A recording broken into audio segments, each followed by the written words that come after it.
The Great Lakes are home to 21% of the world's fresh surface water. They provide an unparalleled economic engine to Michigan and the surrounding states through tourism, agriculture, and recreation. Over 30 million people rely on a clean Great Lakes for their drinking water. But the lakes mean so much more. They are Michigan's soul, our tribal home. They are our identity. In 1953, the state of Michigan gave permission to let a corporation lay twin oil pipelines between Michigan's upper and lower peninsulas with the promise to follow the provisions of this agreement. And then, the pipelines were forgotten. In 2010, the unforgivable happened. Some are calling this an environmental nightmare tonight that's taking a toll on people as well. A rupture of the Enbridge Line 6B pipeline spilled 1 million gallons of oil into the Kalamazoo River. The resulting chaos exposed Enbridge as a company that could not be trusted in Michigan. The governor said the Enbridge response is wholly inadequate. So this is a serious situation. We want to send out the alarm that we need additional resources. But there are vast stretches where there is no response whatsoever.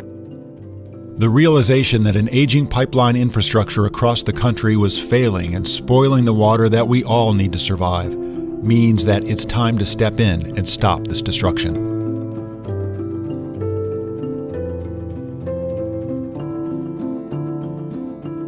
The understanding that carbon being pumped into our atmosphere from the burning of these fossil fuels is changing our climate in devastating ways, making us all realize that enough is enough. The Oil and Water Don't Mix campaign was launched on a sunny day in 2013 at the Straits of Mackinac to bring attention to the threat posed by this foreign corporation and their pipelines. And then to learn that there are big pipelines, right? Just because that was the cheapest way to go would be to stick them under the lake. I mean, cheapest way to go for Enbridge, but think about what would happen to the economy of this whole region if one of those sprung a leak. Oddly enough, most people don't want to go vacation in an oil slick, you know? State officials were made aware that as stewards of the Great Lakes, they had not only the duty and responsibility to protect the Great Lakes from Enbridge and their pipelines, but they had the ability to shut down Line 5 in the Straits of Mackinac. Instead of acting with the urgency required, our representatives formed committees, began studies, and made backroom deals to keep crude oil flowing through the Great Lakes. The 2018 elections offer a great opportunity to get Michigan back on track with the protection of our environment, to retire Line 5 and make sure it's not replaced with a new pipeline. Laws that protect our Great Lakes are already on the books. A responsive government that will enforce these laws is within our reach. For the benefit of our state and for future generations, we simply cannot stand for oil transport through, on, or under the Great Lakes.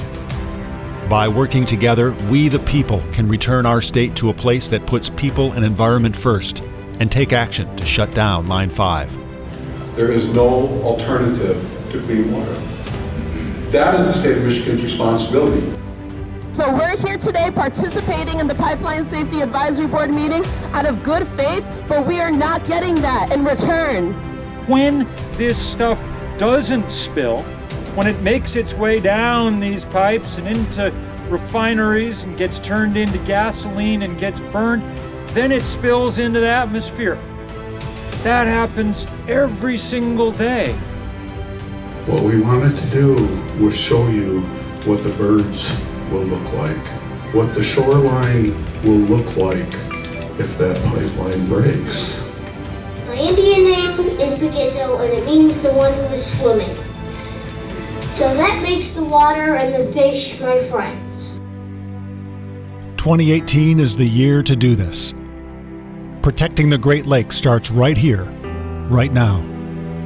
Let's get to work.